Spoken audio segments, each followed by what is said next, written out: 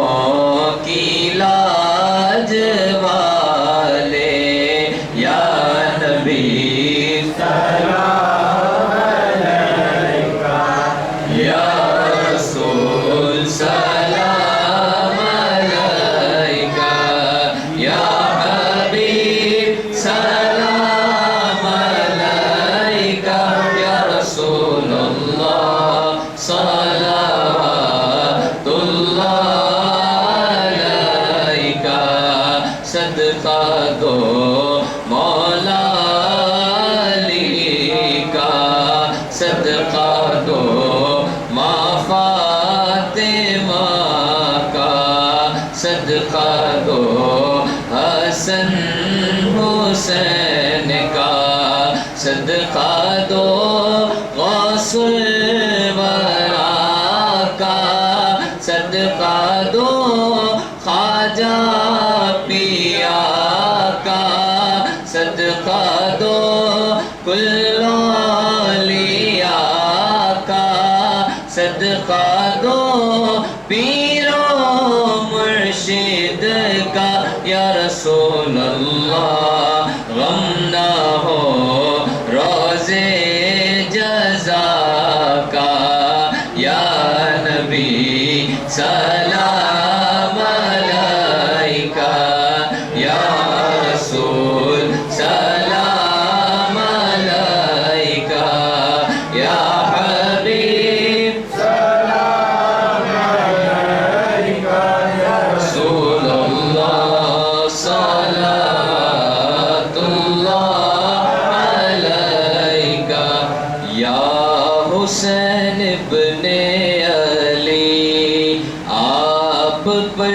لاکھوں سلام آپ ہیں آل نبی آپ پر لاکھوں سلام یا حسین ابن علی آپ پر لاکھوں سلام آپ ہیں آل نبی آپ پر لاکھوں سلام راستے بھی بند کیے پانی بھی روکا گیا آہرے یہ سنگ دلی آپ پر لاکھوں سلام یا حسین ابن علی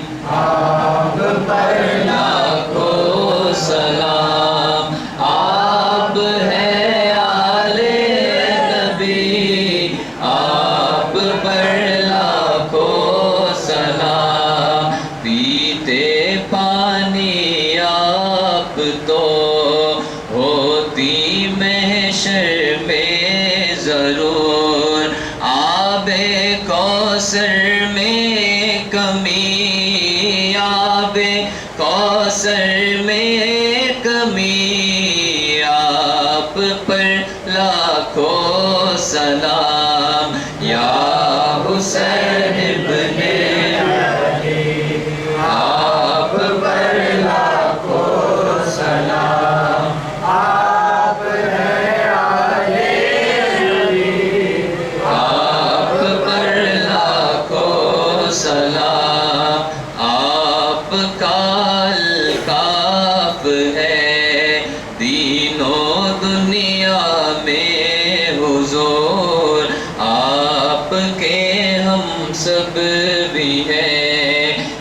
تینوں دنیا میں حضور آپ نہ بھولیں کبھی، آپ نہ بھولیں کبھی، آپ پر لاکھوں سلام یا حسین ابن علی، آپ پر لاکھوں سلام، آپ ہیں علی نبی، آپ پر لاکھوں سلام۔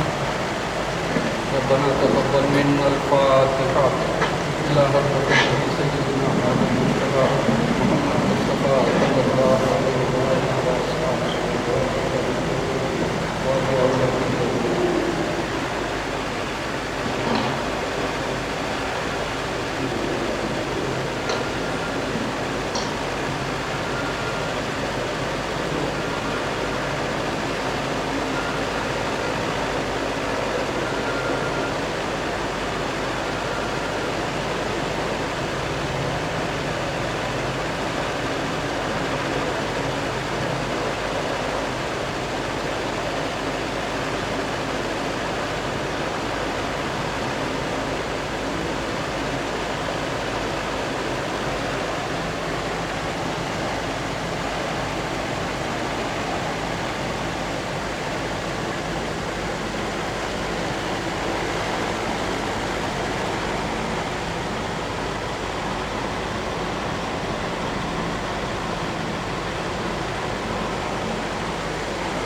اللهم صل على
ربنا آتنا في الدنيا حسنة وفي الآخرة حسنة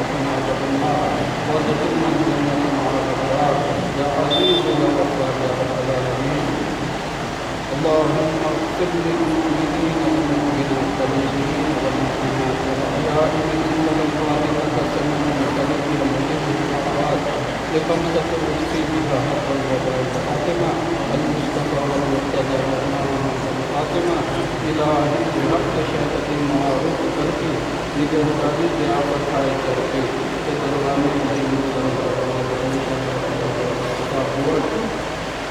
یا خطب یا موسی آدم یا ولی رسول نبیر بلبرم کرمان کو مکرم دستگیر ہر دلیل درکار والا صلاح انما یافتا خاطر ناشا رسول شاہ تم شاہ رسول نبیر تم شاہ رسول نبیر امداد کن نظرن کن آزاد کن ضرورین کن ناشاد کن وحساد کبیر وسمر ناکن وقت سہارا ہے غلام میں حوصلہ کرنے سہارا یا وہ سبسنا بیرونیلا یا وہ سبسنا بیرونیلا یا وہ سبسنا بیرونیلا اس کا بھی بادر ہوا یا ربنا